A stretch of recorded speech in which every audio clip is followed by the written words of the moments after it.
The Kas Glute Bridge is very similar to a hip thrust with one major difference. We are keeping the glutes in their active range of motion. I'll explain that in just a second. First things first, we are going to need a bench that's about knee height. So this works pretty well for me. If it's up here, that's going to be a little bit too high. Lower would be within reason fine, but I wouldn't go much lower than like 3/4 up your lower leg, somewhere in this kind of range. All right. Next, what you're going to do is put your mid back against the bench just like this. And if you notice your bench sliding backward, it could be helpful to put a heavy dumbbell behind it or even up against a wall or something like that.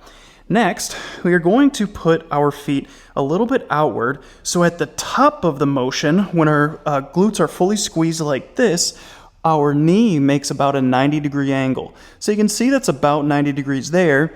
Out here, that'd be way too far.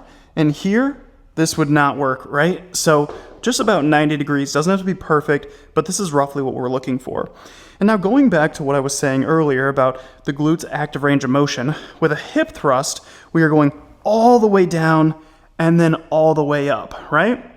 But with the Kas Glute Bridge, what we're looking for is to start at the top, basically, and then come down, make sure we're pushing the hips down, right? Just until the point where our knees start coming back toward us. Right there. You see how my knees started coming back toward me? I would want to stop before that happens. So it's a pretty short range of motion, and that's exactly what we're going with because we're trying to bias the glutes as much as possible. So I'm going to do a few reps here without weight, and this is what it's going to look like. 2, 3. Now, one thing people get very wrong here is when they try to lift their hips up, but they do it with kind of this scooping method. I personally don't like that method, and what that looks like is going like this, allowing the lumbar spine to kind of come down, and then kind of doing this, rotational kind of arcing motion.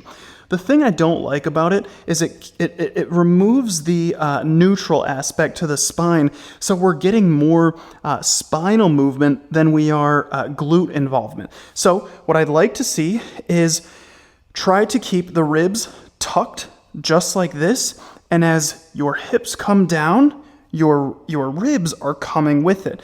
Another way I like to do it is this is a little crazy, but imagine you had 2 markers sticking off your chest just like this. What we don't want is for the markers to stay pointed in the exact same place the entire time. What we want to see is for them to come down as your hips come down. Notice I'm pointing now more forward and then pointing up at the sky. Forward and up at the sky. This teaches you the movement really well. All right, next, let's add some weight.